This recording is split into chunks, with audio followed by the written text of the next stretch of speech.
It's time for my bracket for this World Cup. I had a team that got eliminated in the group stage, going all the way to the finals.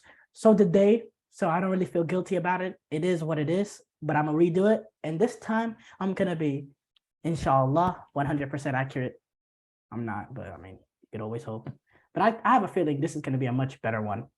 Netherlands, USA. Look, this is a game for me very 50-50. Besides Portugal, Switzerland, this is probably the closest game in between the two teams. So I'm gonna have the US going on. Yes, maybe I am a little biased, but I think USA has outperformed how to outplay the teams in their first 3 games in the group stages. And I think that they can outplay the Netherlands, and whether or not they can get the ball in the back of the net. Pulisic is back. See, we get like a goal from Pulisic, and whatever happens from there happens from there. Argentina, Australia, this is rather straightforward. Just the quality of Argentina. They're a contender. Australia is not. Japan, Croatia, I think 2 very even teams. I think Croatia got more experience in the midfield and a bit more talent in the midfield. Modric, Kovacic, Brozovic. So I think that experience, Latko Talic, knowing how to get to semifinals and all that, getting to final, actually, we'll see them through. Brazil, South Korea, straightforward. England, Senegal. This is going to be my first upset of the day. I think Senegal is going to get according to Emran, a surprise.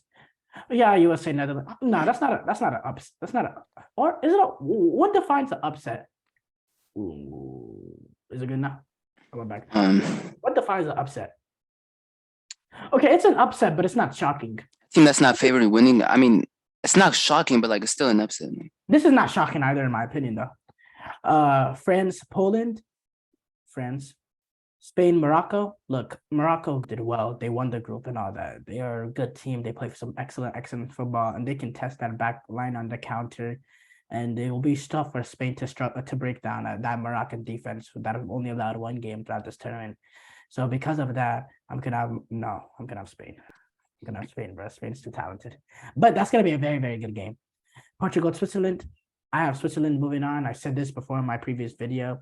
I think Embolo is going to test that Portugal backline on the counterattack, and I think Portugal is going to struggle to create legit goal-scoring chances against this bunkering, stifling Switzerland defense.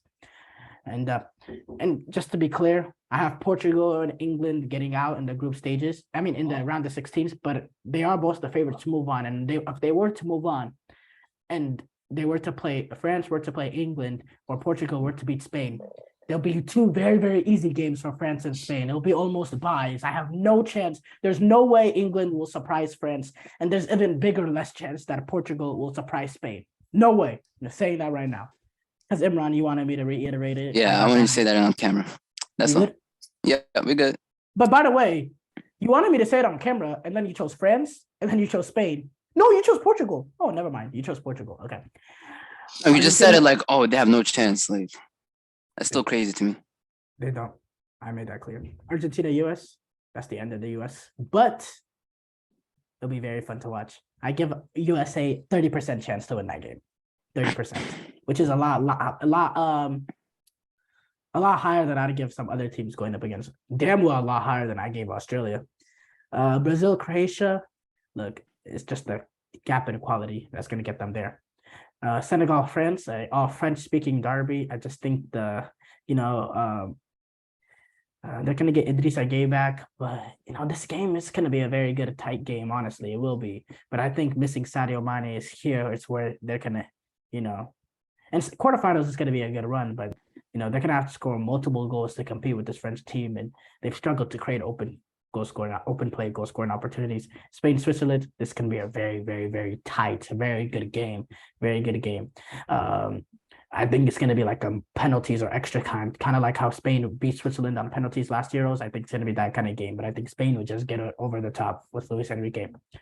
Brazil going to the final, Spain going to the final. I think Brazil is going to outplay Argentina in that game, and then I think Spain is going to beat France and get their revenge for the last Nations League lost. And Brazil, Spain, this is the game everyone wants to see. Like Brazil, France is a game I guess people would like to see because of the fact that France has a little bit more superstar. But in terms of quality, in terms of how the two teams plays, I really think this is a dream final for everyone. And this is only possible because Spain managed to lose to Japan, because this should be happening in the quarters. Spain won their group. but Japan ended up winning that group. So this is the magical game. This is the game I've been looking for, and Brazil is gonna come out on top. And you guys want to say anything What a before I finish? surprise. Y'all want to say anything about my bracket? Um, No. Imran? no, the more I think about it, Senegal are not beating England, man. I just don't see it. Unless penalties, man. I just don't see it. Okay, well, I could care for your opinion, as I said many times. I think you're a borderline England fan. You don't want to admit it or not, but I mean, I've said it. You overrate them way too much. I think you're the opposite, though. I think you're just a complete hater. You just want to minimize everything they do and stuff. So I don't minimize what they do. Gareth Southgate minimize what they do, and their performances. that's true as well. But And the performances on their field minimize what they do. Did you see them entering qualifying? Did you see them in the last 3 international tournaments? They lose to any contender that they first face. Is Senegal a contender? No, but I don't think this team. I think those English teams in the last Euros, in the last World Cup, entered the tournament on way better form than they're entering this World Cup. So I think they're going to take a step down from the last couple of tournaments and lose to this. And if they don't lose to Senegal, then they'll come to the quarters to France. they've played enough games now to I where chose an upset. they've gotten true. But they've gotten enough. They played together enough, and they've got like good confidence right now, especially defensively.